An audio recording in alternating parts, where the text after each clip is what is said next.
Friends, अभी धरने का 41 दिन हमने जो गियर बदला है, लगातार हम लोग अपनी मांगों को लेकर आ रहे हैं। स्मारक से जुड़े हुए जो भी घोटाले हुए हैं उनकी पोल खोलना शुरू किया है। अभी बहुत से पोल नहीं खोली गई हैं। अभी तो सिर्फ बोला है। जिस दिन राइटिंग करना शुरू कर देंगे, अधिकारियों में आपस में ही फाइटिंग शुरू हो जाएगी कि 2 करोड़ तुमने खाए थे, 1 करोड़ तुमने खाए थे।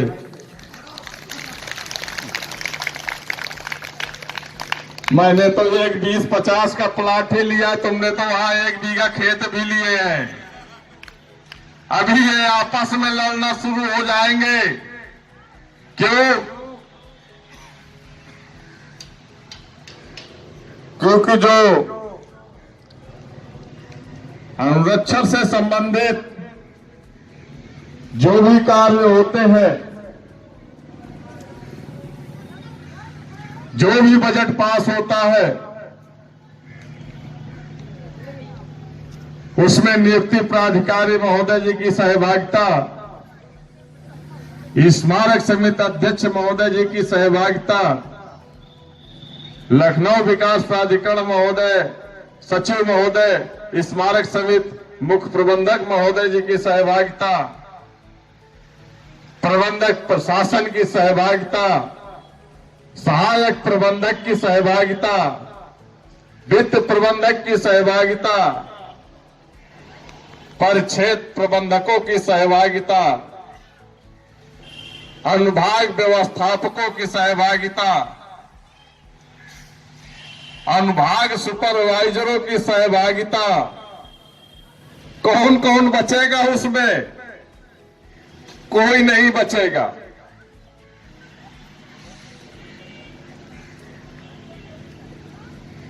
हम चाहते हैं कि राइटिंग करने पर मजबूर ना करें। 2011 से हिसाब मांग लिया तो 2023 तक का आप लोग हिसाब नहीं दे पाओगे।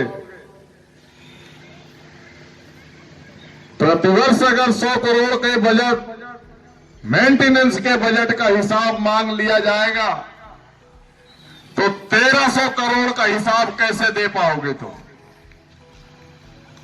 जिस प्रकार से आप ईमानदारी का जो हमारे वेतन से 10% की कटौती की है, उसका हिसाब नहीं दे पा रहे। उस पैसे को हमारे खातों में नहीं जमा करवा पा रहे। जो 1300 करोड़ रुपया डकार गए मेंटेनेंस के नाम पर, उसका हिसाब कैसे दोगे? शुरू करवा लो। तमाम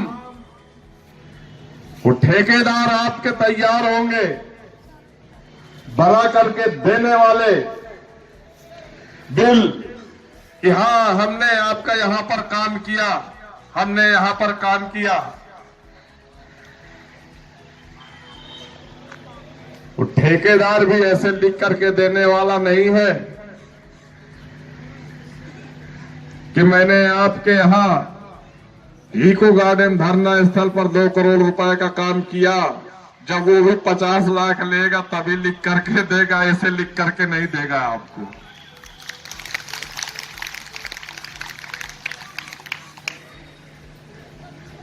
ईमानदारी से माननीय मुख्यमंत्री महोदय जी से निवेदन करना चाहूंगा कि स्मारक समिति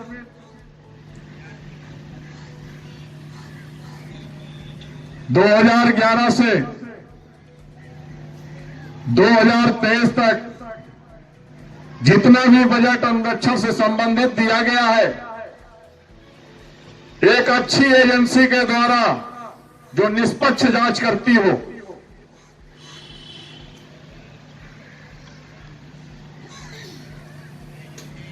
इसकी जांच करवाएं।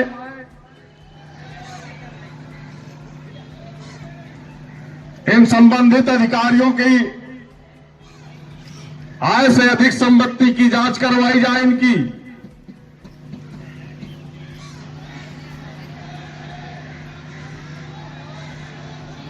जितना भी स्टोर से संबंधित सामग्रियां आती हैं 2011 से मुख्य स्टोर की आगत रजिस्टर का ऑडिट करवाया जाए। निष्पक्ष जांच होनी चाहिए और जिस भी शॉप से स्टोर से संबंधित सामग्रियां आई है उनके बिल भी चेक करवाए जाए।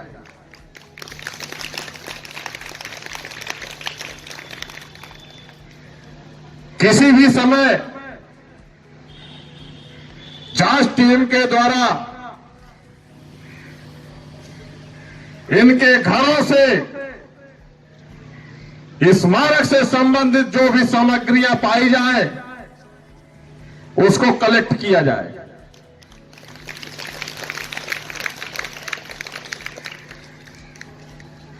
इनके मकानों पर स्मारक से संबंधित जो भी वायर, इलेक्ट्रिक से संबंधित स्विच, बल्ब पाए जाते हैं, इनका मकान सीज करवाया जाए।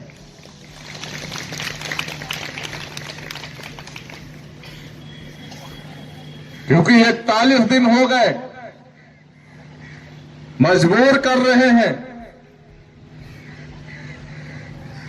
रमाबाई मुख्यालय में प्लांट एसी लगा हुआ है। बौद्ध विहार शांति उपवन में प्लांट एसी लगा हुआ है। प्लांट एसी होते हुए भी इन लोगों को अपने पर्सनल रूम में एक सेपरेट एसी चाहिए, वो भी स्मारक समिति के पीआई के पैसे से लगवाना है इनको।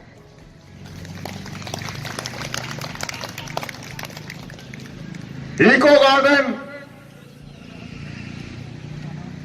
आरओ प्लांट लगा हुआ है, उस आरओ प्लांट की भी जांच करवाई जाए कि इन 12 वर्षों में कितनी बार उसकी रिपेयर कराई गई है। क्या इस समय वर्तमान स्थिति में चालू है? नहीं चालू। लेकिन इनके कागजों की अगर जांच करवाई जाएगी तो इको गार्डन का आरओ प्लांट, रमाबाई मुख्यालय का आरओ प्लांट, बौद्ध विहार शांति उपवन का आरओ प्लांट, अंबेडकर पार्क आंतरिक क्षेत्र का आरओ प्लांट, ये सब सुचारू पूर्वक चालू है। सिर्फ कागजों में आने वाले दर्शकों को पानी की व्यवस्था उपलब्ध नहीं हो पाती है। जो भी व्यवस्थाएं दी गई इन संबंधित अधिकारियों के द्वारा उसको भ्रष्ट कर दिया गया।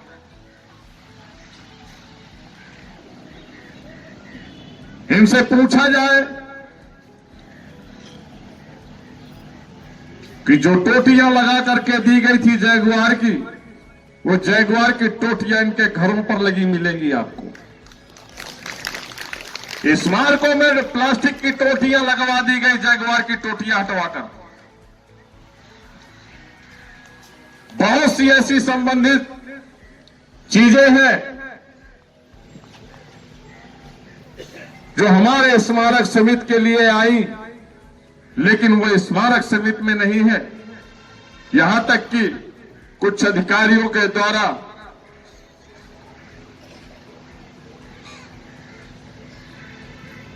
सोनी जैसे एलईडी टीवियां तक उतरवा के घरों पर लगा लिया। शर्म आनी चाहिए तुमको। जो व्यवस्थाएं ऑफिसों के लिए दी गई थी, उन व्यवस्थाओं को बाधित करके आप अपने स्वयं के आवास पे लेना चाहते हैं। हम निवेदन करना चाहेंगे माननीय मुख्यमंत्री महोदय जी से कि इसकी जांच करवाई जाए और निष्पक्ष जांच हो। उस टीम में स्मारक समिति से हमारा भी नाम डाला जाए, विमलेश वर्मा जी का भी नाम डाला जाए, विवेकानंद तिवारी जी का भी नाम डाला जाए। टीम में 5-6 लोगों की ऐसी हमारी भी टीम गठित की जाए जिससे हम निष्पक्ष जांच करवा सके उस पर।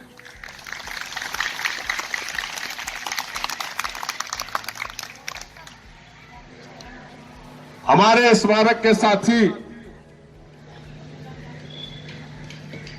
जिन्होंने इनकी बात मानी उससे अच्छा कोई नहीं। मैं उन साथियों के लिए कहना चाहूंगा, यदि आप समझदार हैं, चाटुकारिता करते हैं तो शौक से करो, लेकिन जो प्रतिमाह 10 से 15 हजार रुपए की आर्थिक क्षति आप लोगों की वेतन से हो रही है, जो आपका अधिकार है, आपको मिलना चाहिए। यदि आपको वो क्षति जो हो रही है मासिक उतनी आय उस अधिकारी के तलवे चाटने पर मिल रही हो तो आप बेशक करो,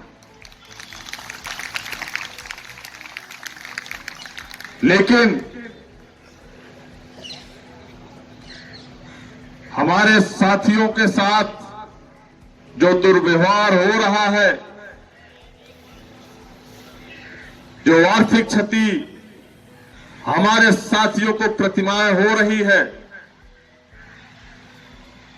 सीपीएफ के आर्थिक क्षति जो पहुंचाई जा रही है, कहीं ना कहीं आपके परिवार को, आपके बच्चों का भविष्य अंधकार में ले जाने का काम कर रही है। हम निरंतर संघर्ष कर रहे हैं। किसी भाई साहब ने एक नारा दिया था कि निकलो अपने मकानों से और जंग लड़ो इन बेईमानों से।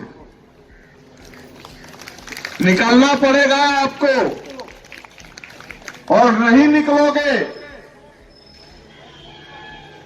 तो कल हमसे पूछने का आपका किसी भी प्रकार से कोई दायित्व नहीं है कि आप भी लड़ाई लड़े थे, आपने क्या पाया। हम अपना काम कर रहे हैं, हम यहां पर बैठे हैं। भले ही हमारी 4000 कर्मचारियों का संख्या बल नहीं मिल रहा, लेकिन उनमें 700-800 कर्मचारियों का संख्या बल मिल रहा है। हम उन 700-800 कर्मचारियों के संख्या बल में संघर्ष और अपनी मांगों को मनवा कर ही उठेंगे यहां से। लेकिन आप अपनी जमीर पर, अपने गलेबान पर और अपने मन के विश्वास पर एक बार झांक करके जरूर देखिएगा, क्या हमें साथ देना चाहिए या नहीं देना चाहिए।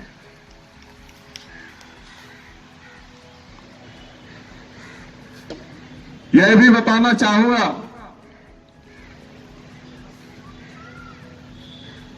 आप ये मत सोचिएगा कि 41 दिनों में हमने क्या पाया है। हमने मालूम है क्या पाया है। हम लोग तो दिन भर परिश्रम करते हैं, संघर्ष करते हैं और थक के रात में आराम से सो जाते हैं, लेकिन जिन चीजों के लिए संघर्ष कर रहे हैं, कुछ उच्च अधिकारियों की नींदें छीन ली, हमने यही पाया है। वो सो नहीं पा रहे हैं सुकून से, दिन रात वो हमारे बारे में ही सोचते हैं। हम उनका शुक्रिया अदा करेंगे, वो अपने बारे में कम, हमारे बारे में ज्यादा सोचते हैं। इसलिए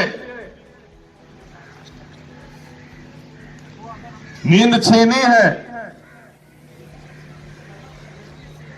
तो वो अधिकार भी छीन लेंगे जिन अधिकारों से हमें 12 वर्षों से वंचित रखा है।